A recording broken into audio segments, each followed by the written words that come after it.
Okay, hello.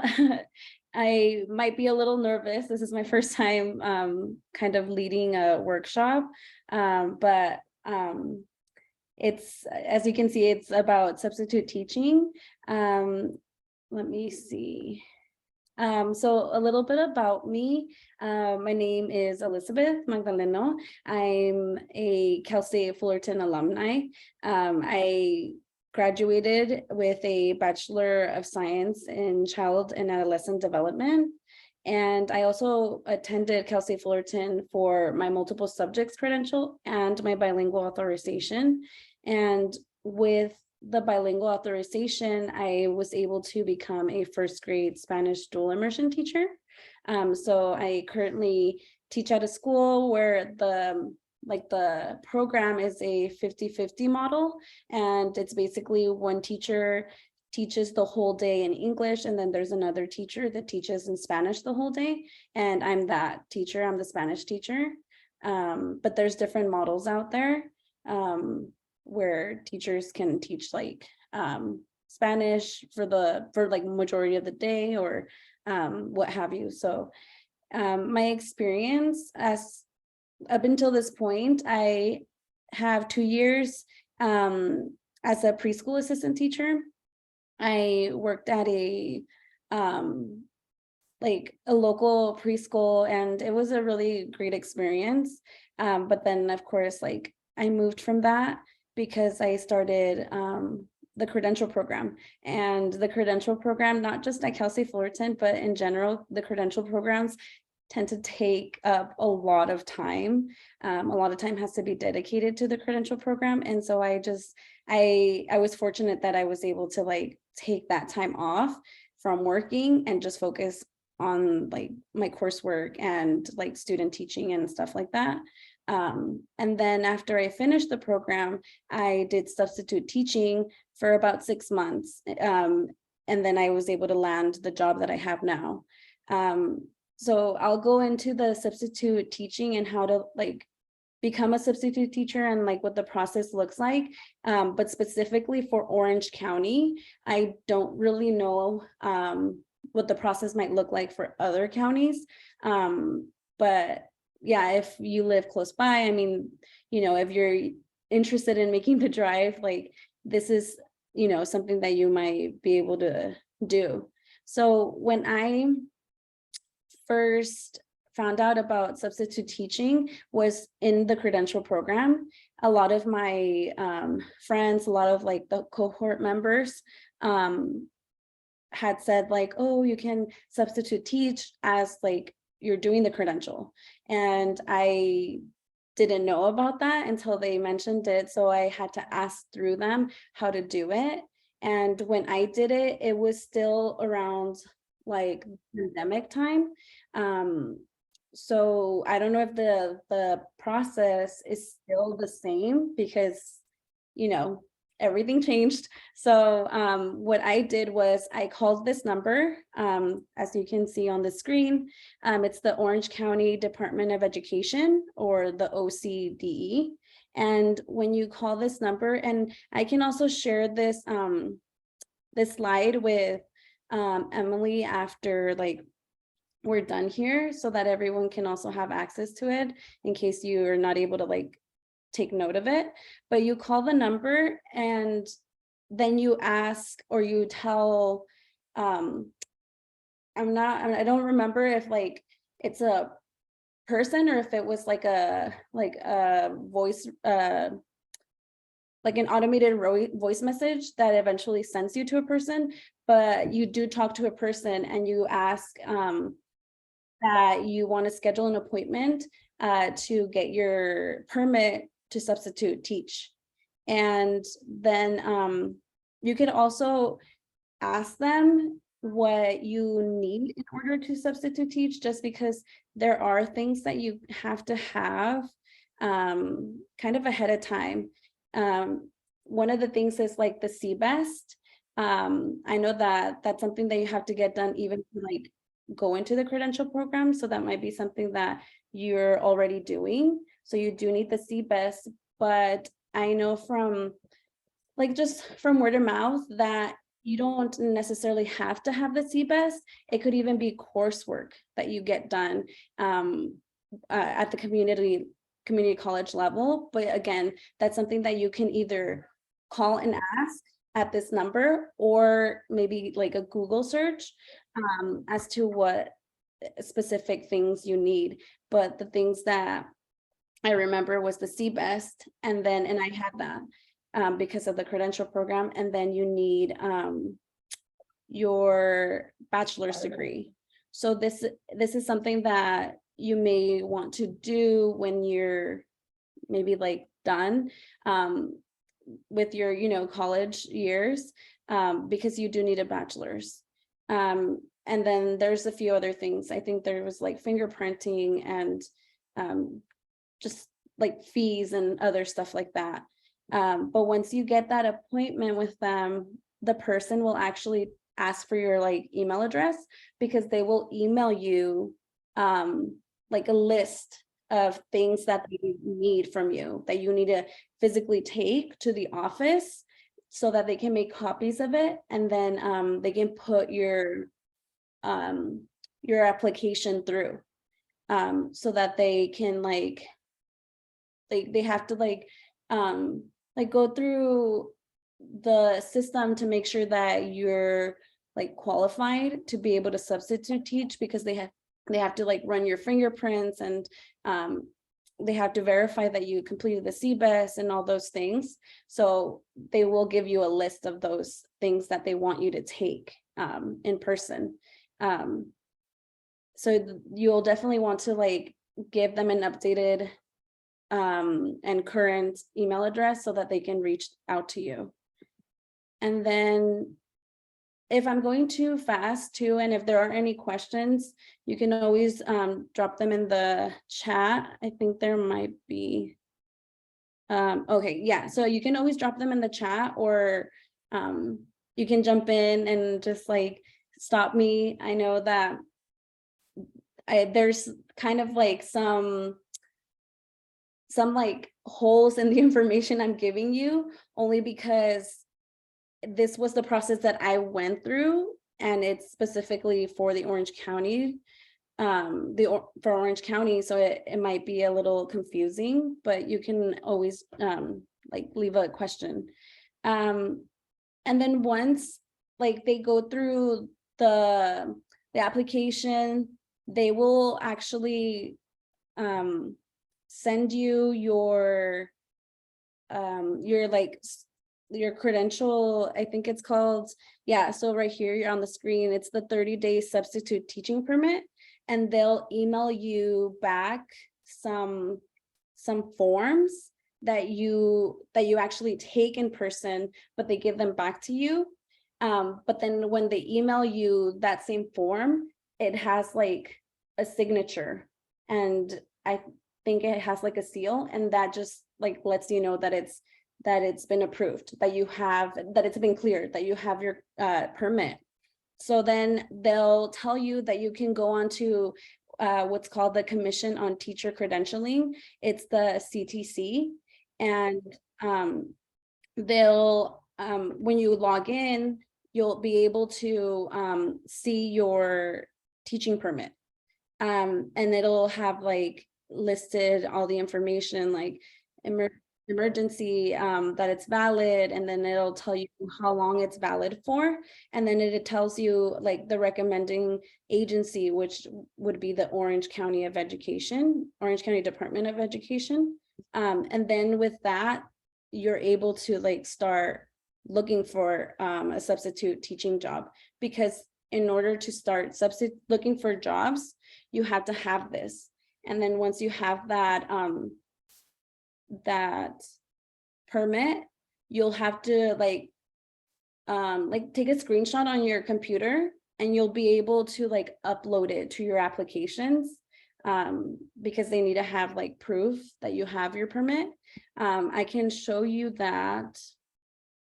So the website that is used to find those like substitute teaching opportunities is EdJoin. And if you haven't made an account, that would be something that you definitely want to look into and maybe like sign up for it as soon as possible. I can show you here my account. Let's see. So this is what it looks like. You log in and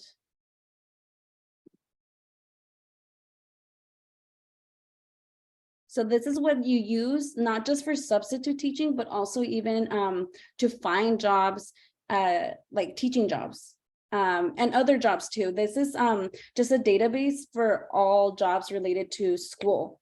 Even now, there are jobs that you could be doing at the community college level, and I wasn't aware of this, but it could be like your foot in the door, because it's always good to have a foot in the door before you even start, going the like professional route, which is like schooling. You could just start off by like doing something like custodian work, cafeteria lady. Like there's just a job. If you can remember back to when you were in elementary school and all those people that you saw on campus, all of those are jobs that you can be doing now, and it gets you a foot in the door. So that might be something you consider. And a lot of these are like part-time, because those people are not obviously needed every single day. But yeah, so EdJoin is where I went, and this is just like it says here like Diamond Bar, because those are like the school districts that I'm following specifically, because you can do that too. It's almost like a social media platform where you can like follow school districts, and whenever they post like a job posting, it'll be here on your main page, and you can go into those districts too to like find positions in those districts. So let me just click on that one that's there, that first one, to see if they have like a substitute posting, so I can show you what it looks like. So yeah, this is this is the Walnut Valley Unified School District. And this is what their like, profile looks like. Let's see. So when you look for a substitute position, you want to, it should say like substitute, like the first word should be substitute. Oh, I guess this school doesn't, this district doesn't. Let me see. Usually I know some districts have higher needs for substitutes than other districts. And right now, like in Orange County, I can tell you for sure, like, let me see. For sure, like Santa Ana Unified School District has a high need. Or let's see, let me click on it. Let's see. The districts that I got hired for to substitute teach, and you're able to substitute teach in more than one school district. You don't have to just do a single school district. But I substitute taught for Santa Ana Unified School District. I substitute taught for La Habra City School District, Placentia Yorba Linda School District, and these are all in Orange County. So they're all like close by. I live in Fullerton, and so I was just trying to like do the ones that are closest to me. And yeah, so you're able to do more than one. Let me see if I can find. Well, there's this one right here. So this one is substitute pre-kindergarten, pre-K, instructional provider. So that is like a substituting position, but this is pre-K. But usually the one that they have is like a general one where it's open to like all grade levels, and you can be able to like substitute teach honestly for any grade level. Let's see. Oh, yeah, here it is. It's substitute teacher 2022-2023 school year, and they will update it. So they'll update it like every school year. And especially like Santa Ana, it's a huge school district. They always have need for substitute teachers. So yeah, when you go on to EdJoin and you're looking for like just a substitute teaching position, you will look for this title, substitute teacher, and then the rate, it tells you like the location, but it tells you the rate too. And so per day, this is actually a pretty decent, nice, like paycheck, 193 per day. Out here in Orange County, the lowest you might see right now is maybe 150. And then the highest might be like 200, even a little bit more. And 200, that's really nice because, I mean, substitute teachers in general just don't get paid well, but going for, 193, like something that's higher is obviously nice, versus like something that might be on the lower side. And then it even increases to $238 for long-term subs. So you can substitute teach for like a single day, for a single classroom, or you can long-term sub in one classroom, and it can be anywhere from like 10, 15 days to like months. So it just depends what you find. And then at that point, if you do long-term sub, you would be getting paid $238 a day. So that's really nice. But yeah, so you would click on that and then just fill out the application online. It's a very general application.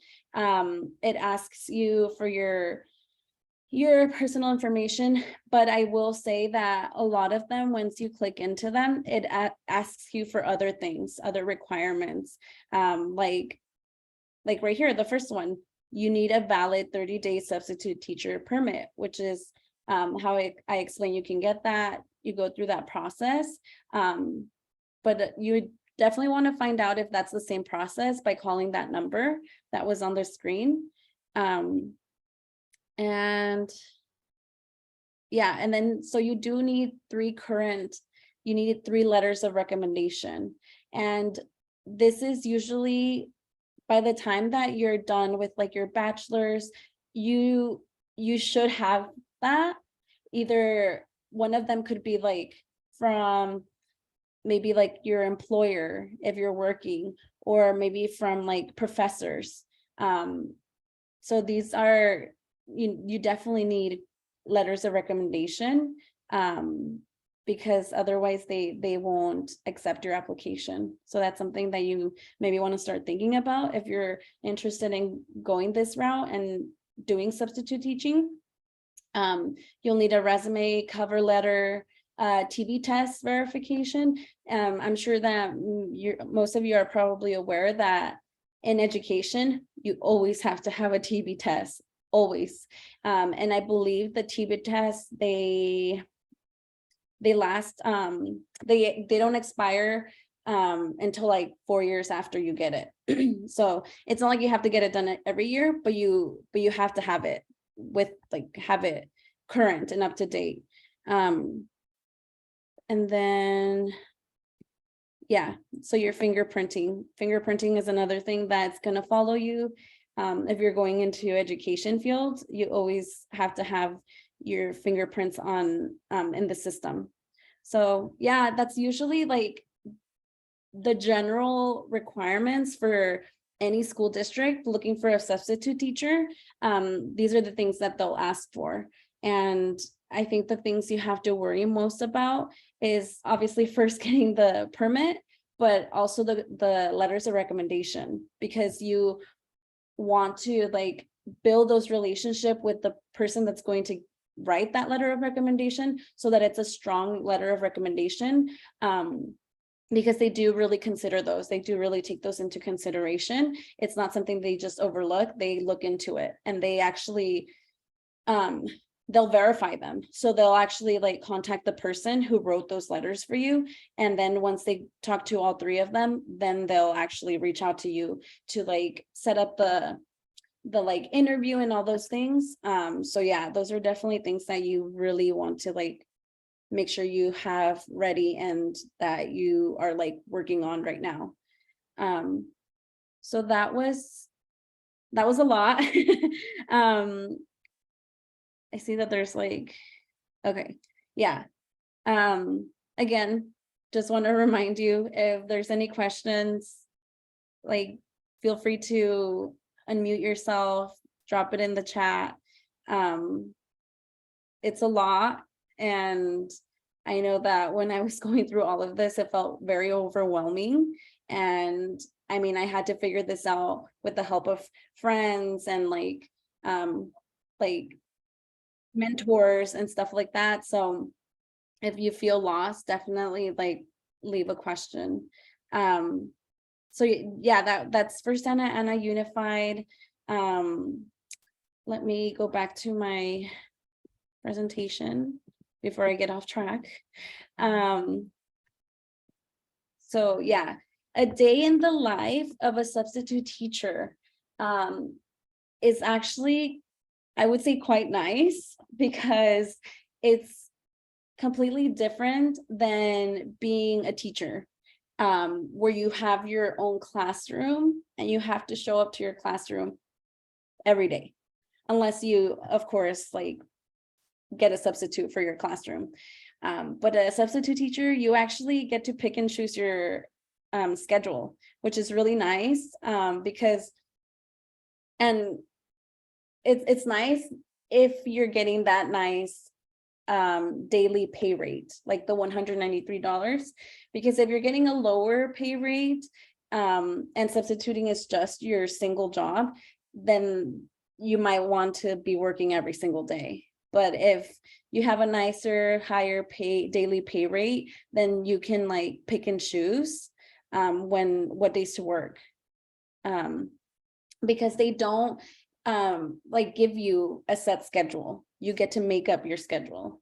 So after like you get hired for a district, like through EdJoin and all of that, let's say that you got hired for Santa Ana Unified School District, like I did for substitute teaching. They'll actually, a lot of school districts in Orange County, they use this software. You can use this on a desktop, and you can use this on your phone. You download the application, but it's called Frontline Education. And so when you go onto, let me open mine. When you go onto Frontline Education, this is where you build your schedule. Because this is where you basically pick up shifts, or you pick up like an assignment is what they call it. If this thing will load. And so I'm not actively, oh, okay, that's not today, good. I'm not actively using this, but in the future, like if during the summer I don't, teach for my school or my district, I could substitute teach for a different school or something like that.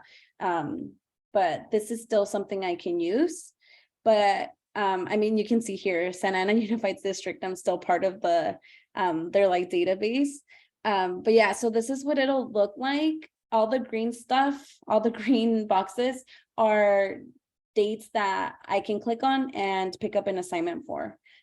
So like right here, the 18th, this person, she needs someone to substitute teach for it's a teacher that teaches 6th to 8th grade, and I could pick this up and I will substitute for her. And it tells you from what time to what time they need you, because sometimes they don't need, a teacher doesn't need you the whole day. It might just be for a couple hours.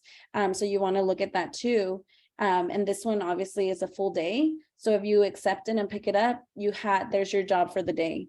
And again, it's $193, which is pretty nice. Elizabeth, I had a question. Yeah. Because I know when you said that you pick up a shift, it could be 8 hours, or it could be, let's say, 4 hours. So regardless of the hours, it would still be the base day pay? Yeah, Okay. I wish, because that would be very nice. Yes, but no, if it's like a half day, you would get half of, Okay. of Good the to know. Yeah, yeah. So yeah, that is something you want to think about too. If you're doing half days, you don't get that base pay rate. I mean, it would be nice, but you don't. So yeah, you just go through the days that are there listed, and then you can pick something up. So I actually just saw something that I'm kind of interested in, maybe. But next week for my school district that I work for is Orange Unified School District. And my school district, they're having our Thanksgiving break. It's next week. So I can actually, as a teacher, even though I teach at Orange Unified, but because I'm still a substitute for Santa Ana Unified School District, I can actually pick all these three up and I'll be substituting for some other teacher in Santa Ana Unified School District.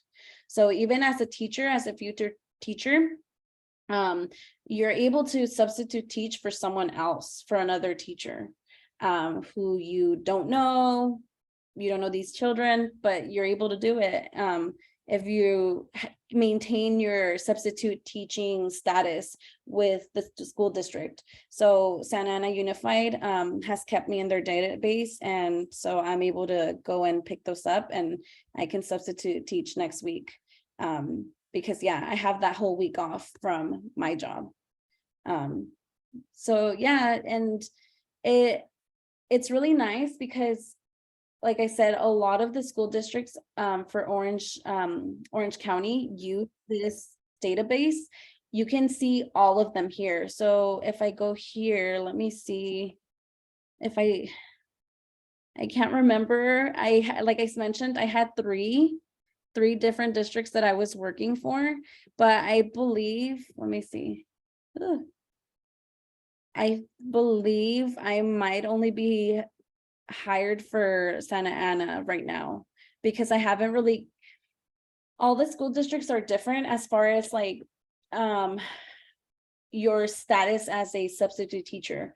I believe, let me see. I believe after, if you don't pick up at least, I think it was like at least 5 assignments per month, or it might be less, it might be more. That's something you would have to look into. But the districts tell you that you have to maintain your substitute teaching status active in their district. You have to pick up assignments at least 5 a month. Otherwise they'll pretty much like remove you from their database. But I don't know how, like, if it's entirely true, because I remember for Santa Ana Unified School District, when I got hired as a substitute teacher, they had told me something like that, like you need to maintain, you know, your status active by picking up assignments each month. But since I've been working as a teacher, I can't, obviously, but I still have the status. So I don't know. It's something you will have to talk to the district. But yeah, I don't have, I guess, the other school districts, because otherwise they would show up here, which is the nice thing. If you work like for Santa Ana, and then the other one was La Habra City School District, and even for Garden Grove, I was working, all of those use the same system, and they would all just show up here. And so I can pick and choose what district I want to work at. Sometimes that's nice, because again, it has, you know, there's things that factor into where you want to substitute teach, obviously, like distance, daily pay rate, like just the district itself. Like, what do you know about the district? Do you like the district? Do you like the area? You know, all those things. And so that if you get hired for multiple school districts and they use the same database, then you're able to like pick and choose what school or what district you want to work for, the days that you want to work. And yeah, so these days that are in green, you can choose to pick up an assignment, or you can choose to not pick up an assignment, and no one's going to tell you anything, because it's really up to you. As a substitute teacher, you're needed because the classroom teacher is unavailable. But it's not mandatory. It's something that you get to decide if you want to do and when you want to do it. So that's really the nice thing about substitute teaching, that it's very, very flexible. And it's based on just your schedule and your interest. I just want to go back to the slide. Yeah, so frontline education is just the database, the software that they use, most school districts, to allow like substitute teachers to pick up assignments and pretty much like make up their schedule. That's kind of it for substitute teaching at this point. If there's any questions, you can go ahead and unmute yourself or leave them in the chat. Let me look at the chat. I have a question. Mm-hmm. Can you hear me fine? Yes, I can hear you. Okay, perfect. Well, thank you. I appreciate the presentation, very informative. Mhm. So now that you're kind of, you've gone past the substitute phase and now you have a full-time job as a teacher. Looking back, is there anything that you would have done or could have done to prepare, I guess, more practically for substituting? So because, we could go through like, we could have all the requirements, we could get the degrees and pass the CBEST and, have our letters of recommendation, but to actually prepare to be in the classroom and be in front of students and kind of, manage the class and everything that entails. Is there anything you would recommend people do to prepare for that? So you're referring to like substitute teaching specific? Yeah, specifically subbing. Yeah, so substitute teaching, as far as like preparing to go into the classroom with like students that don't know you, that is something very like at first very nerve-wracking, because they're not your class, it's not your class. And so you definitely, I mean, growing up, we've all, maybe once in our life experience like a substitute teacher in our classroom, and we all know how that goes.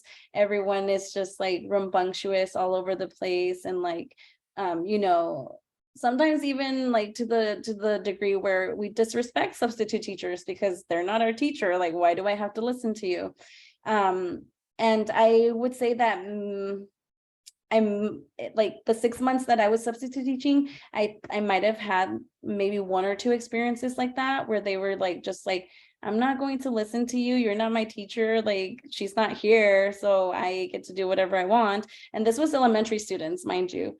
But so I didn't actually prepare myself. Well, I didn't do anything necessarily, just mentally prepare myself was what I did. Just like, I knew going into it that it was going to be difficult, it was going to be challenging, because even when their classroom teachers tell them like, you're going to have a substitute teacher and you have to be on your best behavior, otherwise, there's consequences or whatever, a lot of them don't, listen to that. A lot of them don't really care.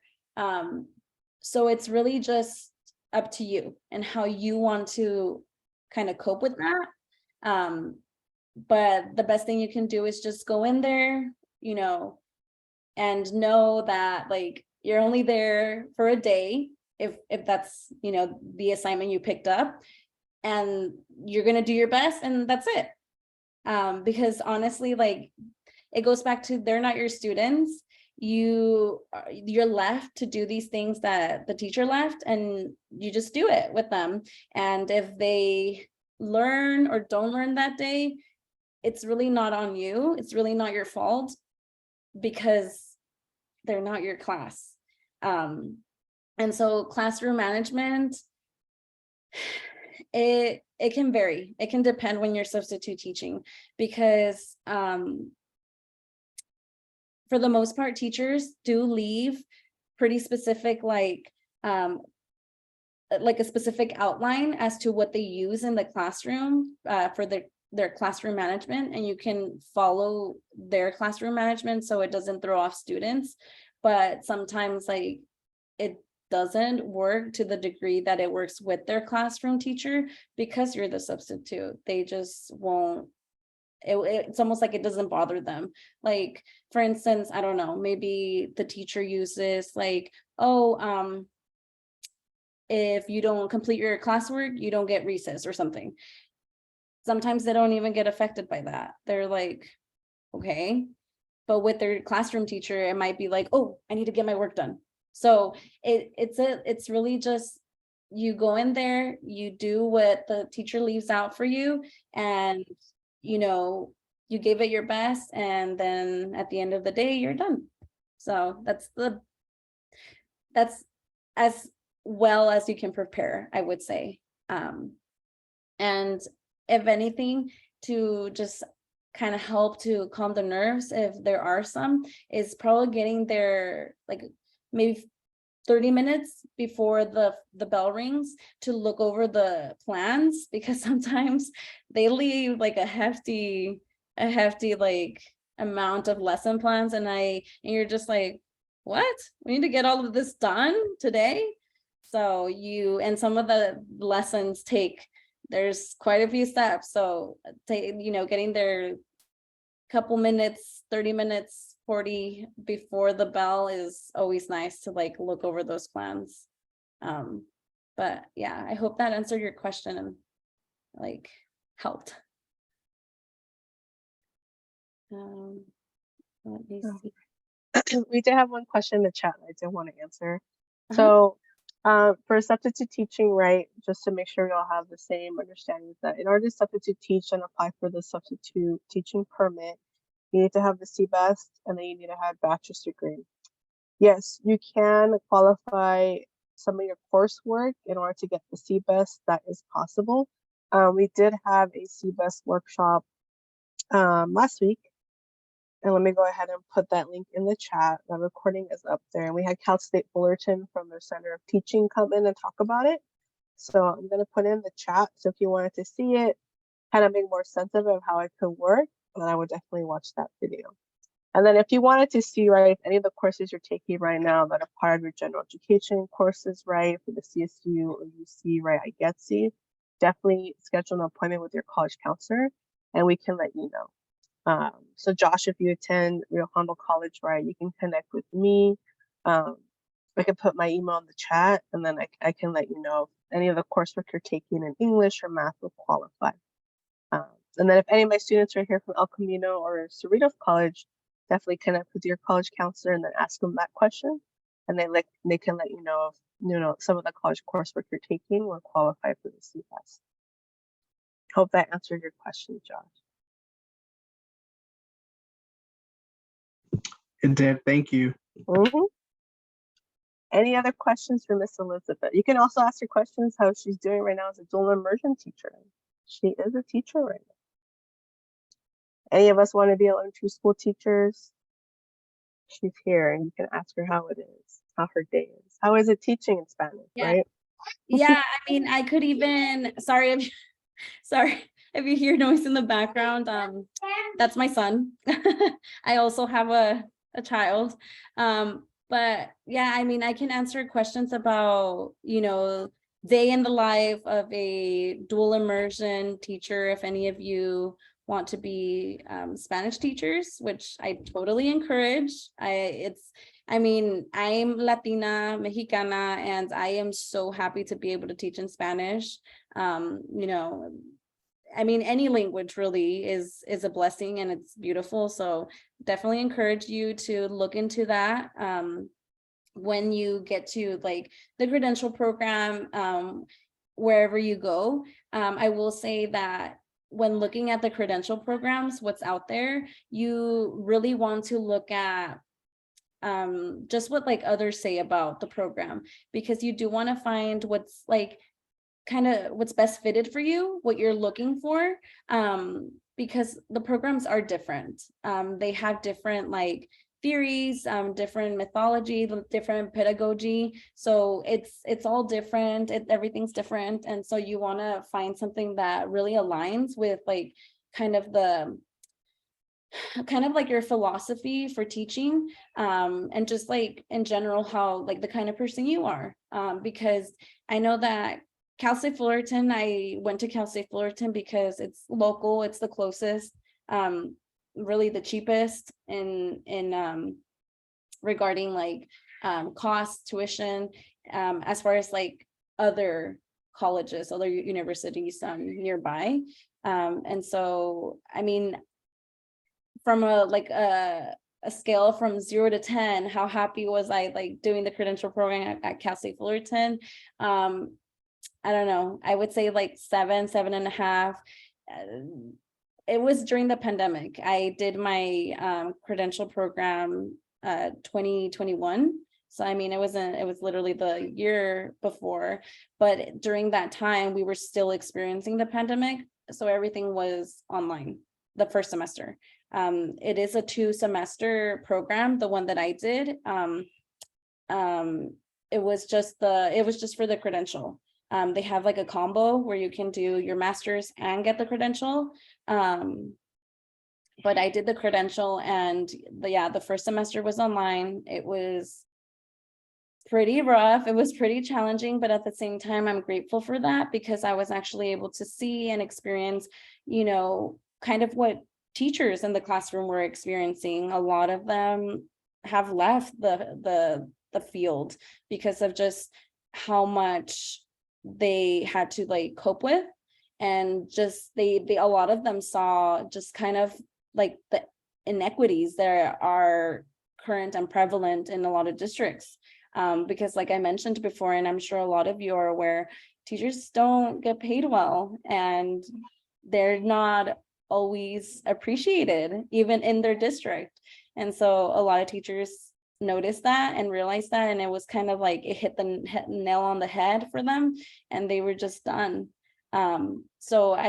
But I mean, I was grateful for that first semester online because of that, because it kind of just really helped to expand my understanding of the teaching field, and also my passion. It just like fueled my passion for education and expanding this idea that like we need to take care of our teachers, because I'm there not just to teach children academics. I'm also there to teach them about how to be loving and compassionate to each other, because these are generations that might be able to change the current inequities in education.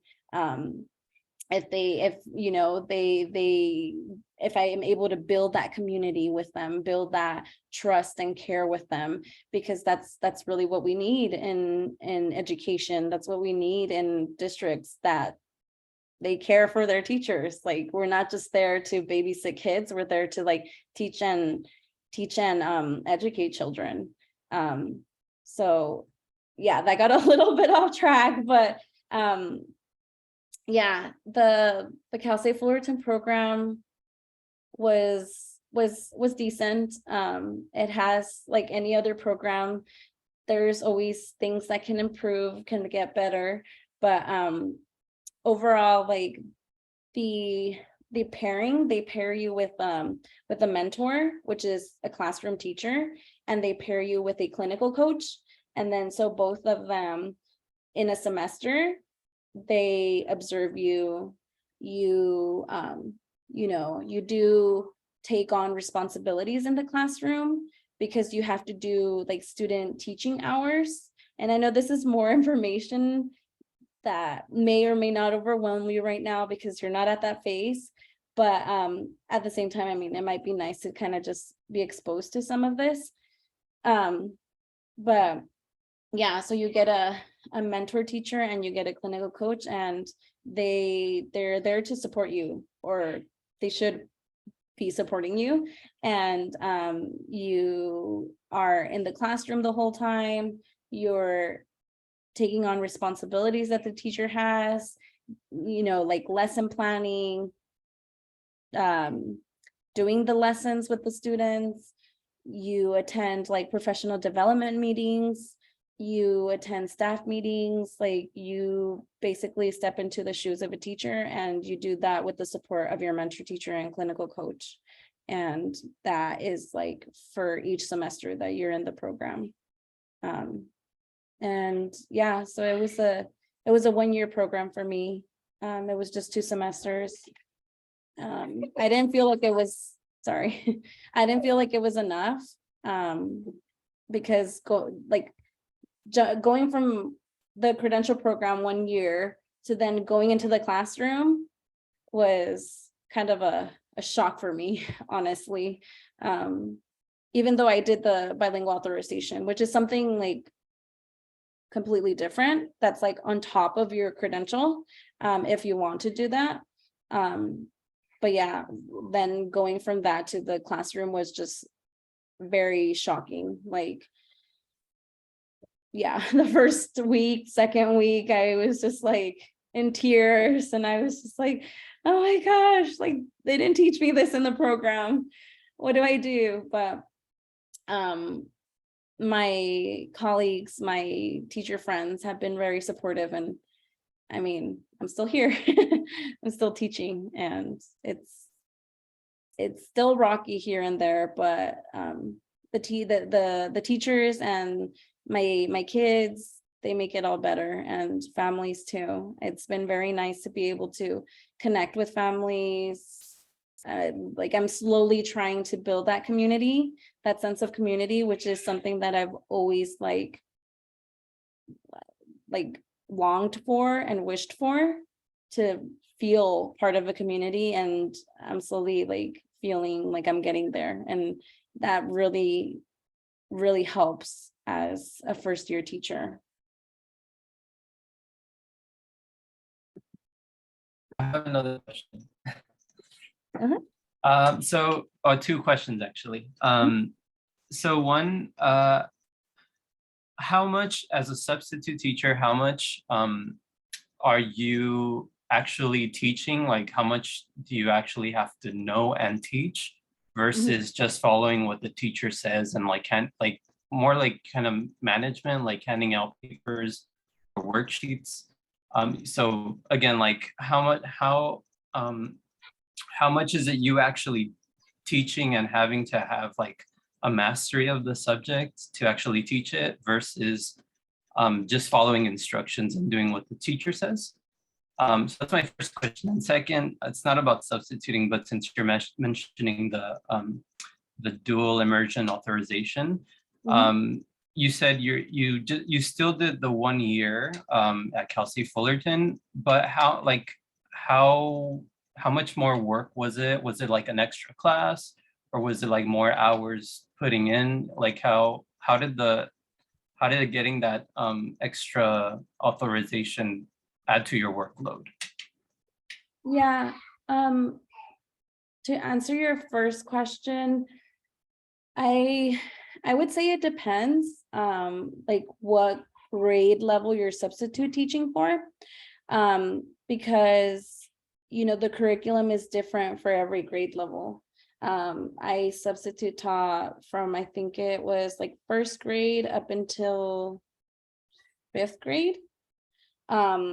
And so there's a huge gap, and there's the curriculum is so different for every grade level. So it just depends what grade you choose. You don't have to have like a full understanding, I would say, of what you're teaching, because a lot of the time the classroom teacher tries to make it as easy as possible for the substitute teacher and for herself, because what basically happens is that the classroom teacher leaves things not exactly, it wouldn't be exactly what they do on a day-to-day basis. It would probably be something more like practice, review, because if it's like for a day, and they come back the next day, they'll just pick up where they left off. You're not really there to keep going, like keep going in the learning sequence. You're there to like maybe just practice or review a skill, a concept.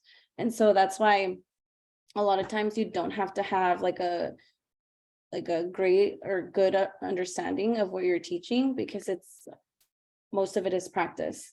And a lot of teachers do tend to leave like worksheets and stuff like that, which are like self-explanatory, and then you can just read the instructions with them and then just kind of send them on their way, and they can do it, unless they're lower grade, of course, then that would be a little bit different. And yeah, I mean, if you give yourself extra time in the morning to look over those lesson plans, sometimes that could also be helpful to kind of look at like the general outline of what you're going to do for that day. And then you can just kind of like quickly like just look over the lesson. And then if there's anything that's confusing to you, that could be something that you kind of look up really fast, like on the computer, like how to do blah, blah, blah. Or you could even leave it to the students and be like, okay, I have this like math question for you guys, put it on the board, and then just have them solve it and figure it out themselves.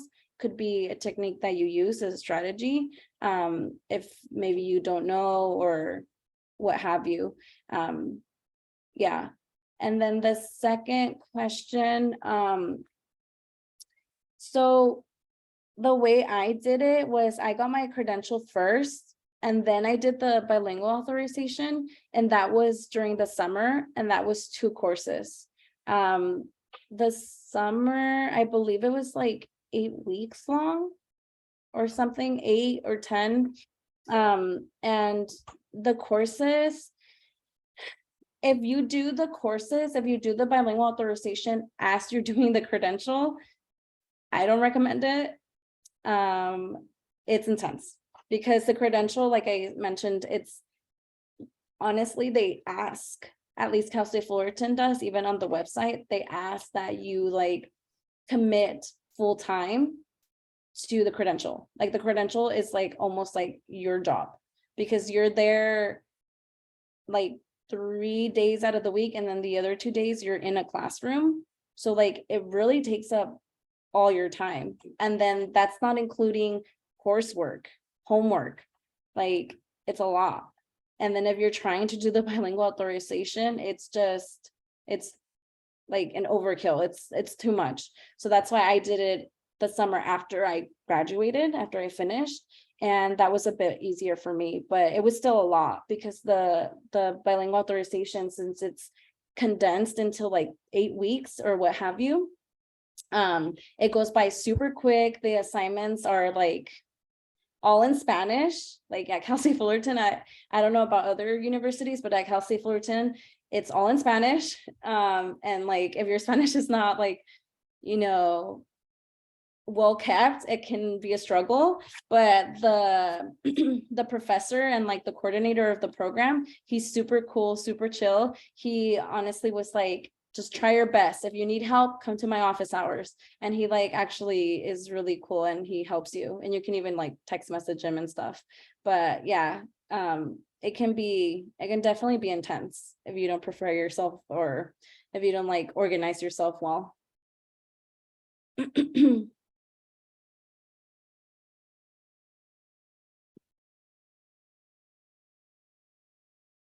Alrighty, so it is 5:58. Does anyone have any last questions for Miss Elizabeth before we close this out? And if you haven't done so already, right, make sure you send the Google Forms. I can provide this recording for you. If you all have questions about the CBEST and coursework and things like that, I did put that YouTube video in the chat. Or if not, like I said, right, reach out to community college counselor. They're gonna let you know what's up. But any lasting questions before Miss Elizabeth has to go? And again, like I can, I'll share this, like, these slides with Emily, and then like I can also like maybe like leave my contact information if any of you like have any questions that maybe come up later, or you want to connect, because like I said, you really want to make connections with your professors, with just about anyone, because like sometimes that's the only way you can get a foot in the door too, or that's the only way you can get like, you know, the position you're looking for or your dream job is by making connections. So I'll leave that, like my contact information with Emily too. And I'll include that in the email. All right, I think we should say thank you, Miss Elizabeth. She was nervous, but I think she did great. A lot of good information that we all needed to know.